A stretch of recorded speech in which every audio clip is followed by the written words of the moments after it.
This is how you get yourself into the worst possible situations as a 20 something girl living in a time where she literally shouldn't put herself in these situations. In a time where she should know way better than to do that. Let's get into it. So, I had freshly broken up with this guy that I was in a codependent relationship for the longest time of my life. And if you are somebody who's been in a toxic household for long enough, you know that it is the most difficult thing to get out of. It's almost like it's done, bro. It's this or nothing else. And then the worst thing happens is that this person also starts exhibiting the toxic traits of my toxic family that I'd actually started noticing from a very long time because, of course, if you have not healed and if you are from a toxic household, you are going to attract a toxic partner. And no prizes for guessing exactly what I do right after I get out of that relationship. I download Bumble. No! God, please, no! No! No! No! And I start swiping mostly left because the people on Bumble these days are. What? What the? And right when I was about to give up, I come across this one guy who seemed textable. So naturally, I text him. He replies, and we start talking. I come to know that he has been working in Australia for a very long time. And guess what? He had an Australian accent. And I was like, Nice. he seemed really fun to talk to. I mean, exactly what us girlies need, right? Like, because what the hell? His English was actually really good, which is, I mean, he already won me over there because I have not come across a lot of guys who really know good English. And I only go for guys who can speak good English. It's just a preference. And initially, guys, of course, they will make sure that they talk the way you want them to talk to you. So he was being super polite, he was being super okay with whatever I was saying, but I didn't give him my Instagram, obviously, because if he sees my Instagram, he's going to know that I'm a big time man hater. And then what happens before he gets to know me, he thinks that I'm the feminist type. That's such a derogatory term nowadays. So if you want a guy to not like you, you can just say that. But I really wanted him to like me. Now when I think about it, I'm like, that's so stupid because if I would directly say that I'm a feminist, I would know if he knows what feminism is. And I didn't want to take that chance because I really like this guy. Like, how stupid of me. So initially, he was sending me all these voice notes with his Australian accent and everything. And I was like, really, really falling for that. And then it happens. He tells me that he was so sad over the fact that he couldn't get Sydney Sweeney's bath soap. Bhai, what the is wrong with men? Like, don't they have like a job or something? Oh, also, he told me that he's unemployed, which I could understand because he had recently come down to India back again to live with his parents. Secondly, see, usually I'm the one who says that no, I don't want to do calls because I cannot do calls, like especially with somebody that I don't know for that long. I'll be like, you know what, let's just text. But this guy somehow, because the Australian accent, I wanted to like hear more of his voice. So I was like, let's call. He tells me that because he stays with his parents, he cannot talk on phone. And guess what? I gave him the benefit of the doubt because this guy is staying with his parents. Maybe his parents are a little strict. Maybe he just doesn't want to talk to a girl when he's living with his parents. I don't know what stupid excuse I gave to myself because of his Australian accent. Then he asks me about my grandmother. For some reason, my grandmother came up. So I was telling him about my grandmother, and he was like, that's so sweet. Tell me more about your relationship with your grandmother and how is it? And I was like, okay, you want to know about me and my grandmother? And then he started telling me about how close he is to his grandparents. Then I told him that, I'm not that close to my parents and this, that, and blah, blah, blah. And then he was like, you know what, I understand, I get it, why it can be difficult for girls to not get along with their parents, especially here in India, because it's very different in Australia, all of that. Not that kind of a guy who, oh my God, you have to be good to your parents. You have to respect your parents because you should be grateful and they've given so much to you and all of that. And I was like, okay, this guy is a little understanding, emotionally available because he was actually talking about these things. Like, okay, cool. Then he goes, I like Andrew Tate. I think Andrew Tate is a really nice guy and he's just misunderstood. But then because I was also, joking about the fact that I'm a man hater. So the moment he said something like, I like Andrew Tate and I feel like, he's just playing a character, I felt like he doesn't really like him, but is just, he's something that he's doing to irritate me. You get it? Like how guys, I thought it's just a way for him to flirt with me, which I found a little weird at first, but then I was like, okay, since I'm saying shit like I'm a man hater, because if he's still talking to me, even after I told him that I'm a man hater, then that means that he understands the whole context, you know. That's the reason I decided to give him a benefit of the doubt. Then he told me that the reason he's not asking me out to meet him was because he wanted to plan something really nice for me. And currently, since he's unemployed, he does not want to do something that is not going to be very, very special. So he wants to keep that for a little later, like the meeting thing, that he can plan something really nice for me. Usually, guys are like, let's just meet and let's just get it over with. But this guy was taking it slow. And then we also had the conversation about are we going too fast and all of that. So I was like, okay, that's sweet because guys don't really talk about all these things. So at this point, it's been like 2 weeks that we've started talking. Third week comes around and the texting gets a little less, like the replies get a little slower from his side. And me being me, I just cannot. So I asked him, what's up? Stop it. Get some help. I think he understood what I was trying to ask him. So he goes, if you were wondering why my replies are a little slower, it's because my cousins are at home, and since I've come down from Australia after a very long time, they wanted to meet me, and that's the only reason why I am not able to answer your questions or reply to your messages. And I was like, this guy spends time with his cousins. Like, he's not somebody who's going to be like stuck to his phone the whole time. He also has his own life. He also spends time, like real time with people and everything. After 2, 3 days of this same thing of him not replying properly and everything, I asked him again, like, what's the issue? Stop it. Pisces in me is going to wake up and be like, you know what, this is going really well. Maybe this is something really serious and I should take professional help. Yeah. So I download this app called AstroTalk.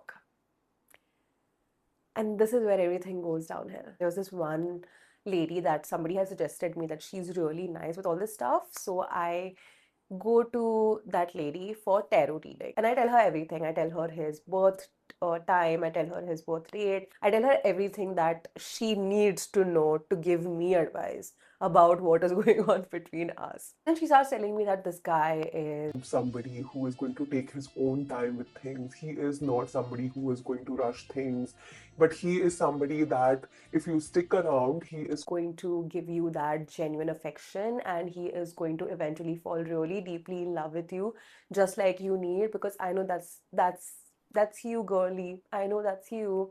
Because I had told her that I'm an idiot and I'm a lover girl and I go mad, I go cuckoo. So she realized that and she was like, Nice. you know what, girly, I think you should wait. And I was like, yeah, I think this is the guy of my dreams and I think I should wait. And I think I should give him the benefit of the doubt and I think he deserves it.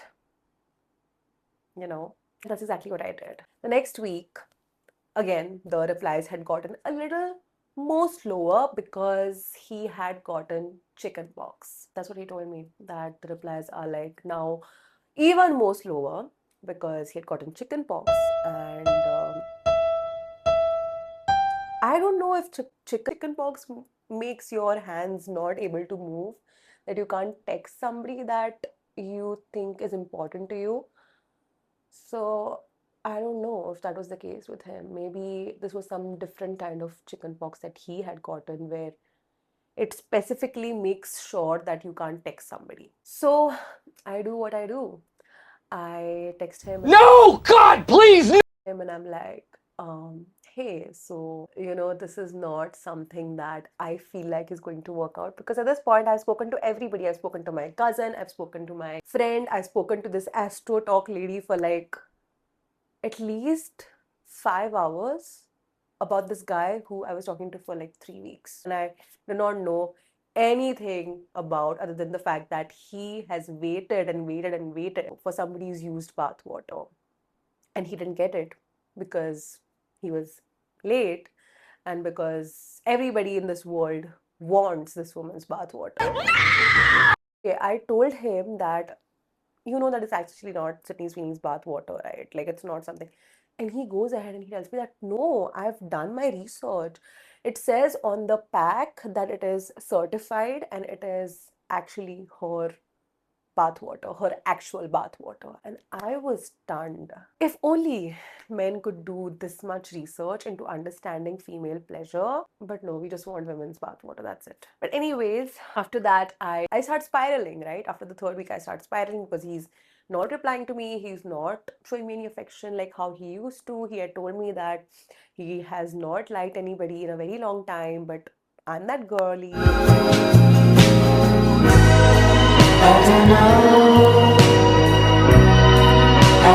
Also, I forgot to tell you that he had been single for almost 6 years because the last time that he was in a relationship with somebody, that girl cheated on him. Of course, classic. And he thinks that she's a psycho. The moment she said that, my fuse blew. Okay, finally it did. Finally it did. I was feeling it. I was feeling something inside, okay? And that intuition was telling me everything I needed to know. But then the Australian accent, the little ounce of emotional availability, the tiniest bit of breadcrumb that he had given me, I had fallen prey to that somehow, and I'd given him so many chances. Like, and I had given him the biggest benefit of the doubt that, oh my God, maybe this guy really went through the biggest heartbreak of his life. And the way this tarot lady told me that he has been through a lot, so he is going to take his sweet, sweet time to fall in love with you. But once he does, he is going to be the best thing. He's going to be a provider. He's going to be so amazing. He's going to take care of you. He's going to love you. He's going to blah, blah, blah, blah, blah, blah, blah, blah, all of that. As a girl who's never had that her entire life, who's never been taken care of, I was just holding on to that hope that she had given me. And of course, in this ChatGPT, I told ChatGPT everything.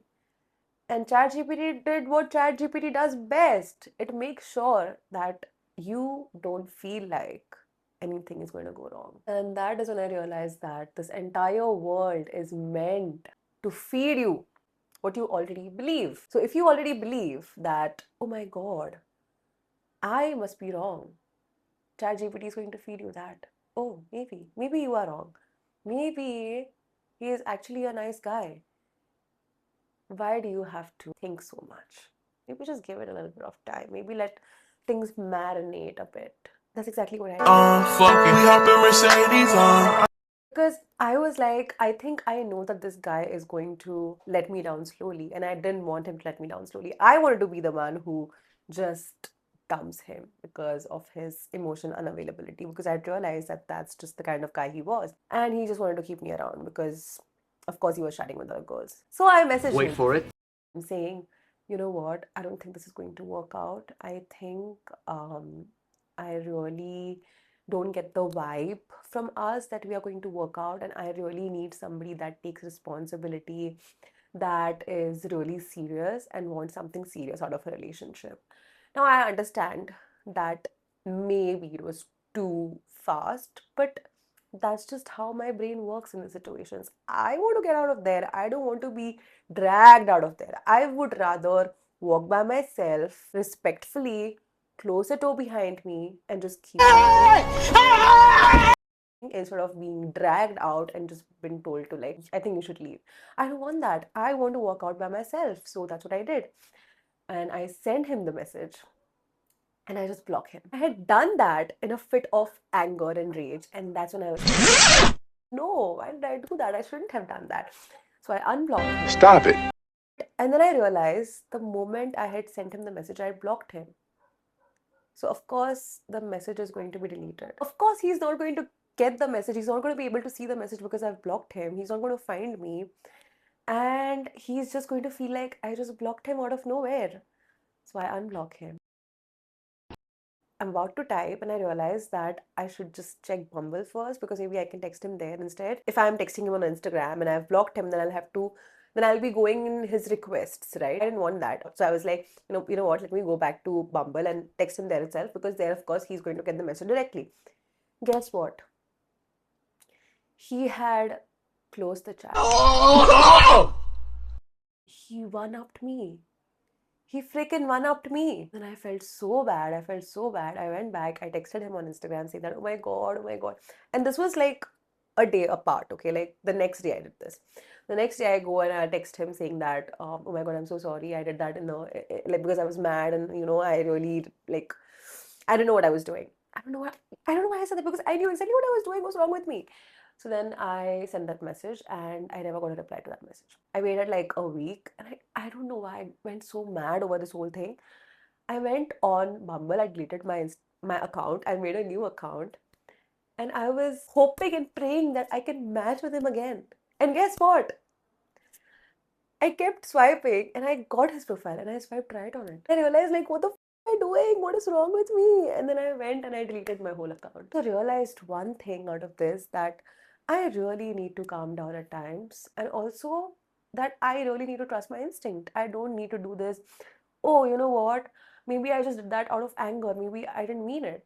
But I did it because I felt something. So I think what we can take away from this whole episode is that you just need to trust your instinct. You just need to trust your gut. And never trust AstroTalk. Never trust ChatGPT. Since then, I have never seen the face of AstroTalk. And I've never used ChatGPT for relationship advice. I just use it to answer questions like, why has my cat not pooped in like 3 days? Which she hasn't. It's just an example. But yeah, that was my story about this guy who really fucked me up. And it was literally a talking stage. And yeah, after that, I went back to the ex because I just couldn't take the rejection. I have a lot to heal from. But yeah, this was the story. And but currently, I'm single, and I just want to keep it that way. I have learned my Bumble lesson. I've learned my AstroTalk lesson. I have learned my ChatGPT lesson. I'm good. I think I'm good. Single. I need some healing up here and healing up here and healing up here and healing up here, and then I'm gonna be fine. But let me know your story in the comments. Hold me when you go to, hold me when you